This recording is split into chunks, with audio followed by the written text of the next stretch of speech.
Hello everyone and welcome back to the JS Comics YouTube channel.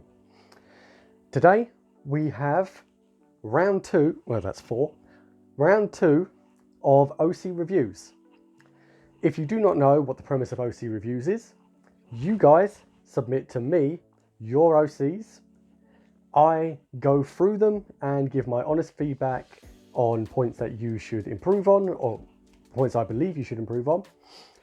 Areas that I would personally want to hear more about, and of course what I like about your OCs. Now, it is very important, so here's the disclaimer again. These are all my opinion. If you as the creator or as a listener disagree, that's perfectly fine. Everyone is allowed to have their own opinions. These are simply mine. If I raise points that you already believe are covered, also perfectly fine. Now, let's get into today's. Today's has been submitted by Shoxti. I believe I'm pronouncing that correctly. And going along with names I'm hoping I'm pronouncing is Axilya or Zilya. I'm going to say Zilya because it's easier to pronounce. Now let's get straight into it with our first chapter. Design. Now, Zilya is an elf with red hair that goes down to her knees. She primarily has it up in a ponytail or braid. When she has ocean blue eyes, pale skin, with a lot of freckles on her face. She usually wears medieval clothing, and one time she wore white armor with golden leaves. Now, there's a lot of different ways to take this because there's a lot of different elves in media. Personally, when I think elf, I think of J.R. Tolkien's Lord of the Rings, mainly because of my partner. But elves are always a fun concept to try out. You have a lot of ways to go about it, including if you want to make them immortal, like Tolkien did, where you can go into complexities of their lives or their view on life, if it's such a long-lived life. Here's a drinking game. Every time I say life, take a shot. And how they prefer to live their lives. Are they a race who traditionally are out in the woods, in the forests? Or are you going to go complete opposite way and say they're miners and that they're very hard workers and they love to work with steel and rock? Very interesting ways to go about with an elven OC. As far as design-wise goes, they are pretty standout. I imagine the contrast between the red hair and the blue eyes goes quite a way, especially if you make it that this could be a heritage feature, or it could be a sign of royalty, or it could even be like a clan. There's a lot of ways to take her design and go through. Now with the armor, white armor, golden leaves. In my opinion, this sounds like you are going for a very holy or godlike appearance.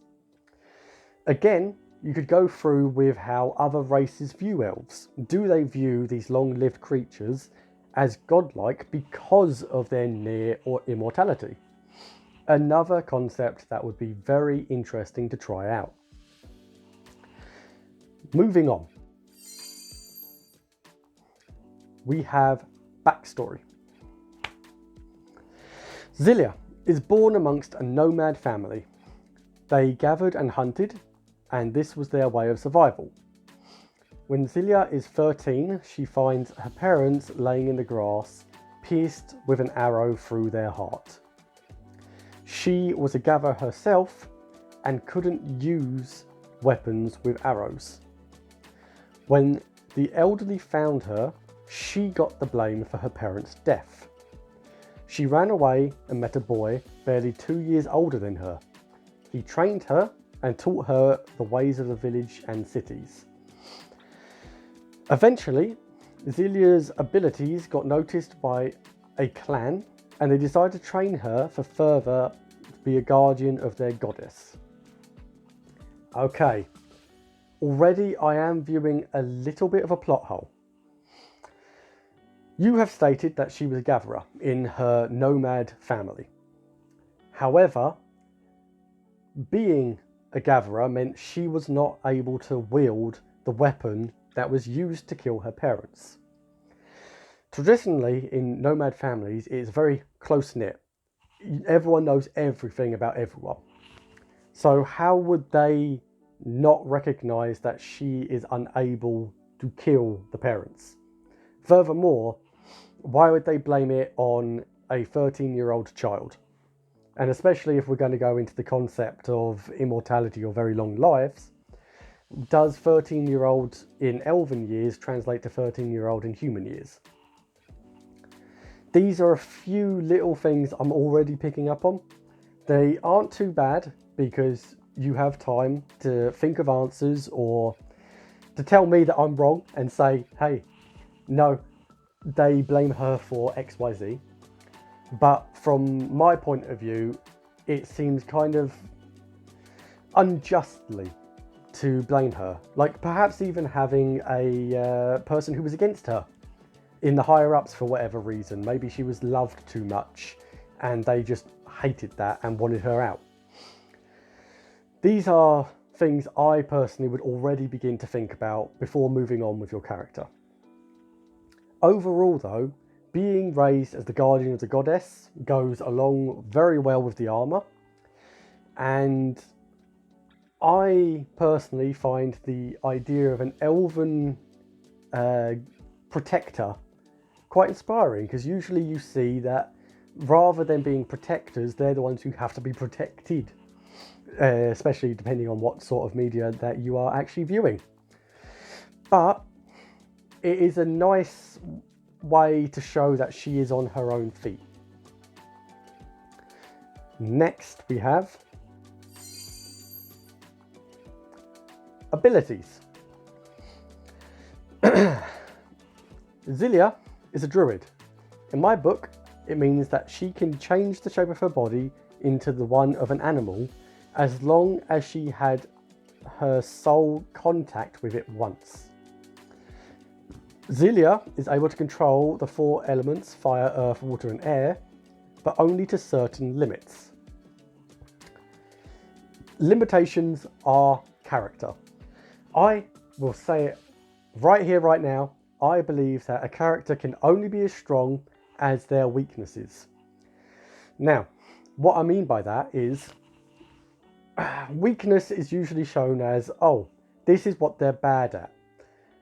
But as a writer, you need to view it as weaknesses is where the character is at. How is the character going to overcome the weakness? By already stating that she can only control it to a certain amount of levels, it not only shows that there are higher levels that she can aim for and grow to, but also that she isn't going to be completely overpowered. She will lose. She will get beaten into the dirt and have to get back up. These are very strong elements to have for a character.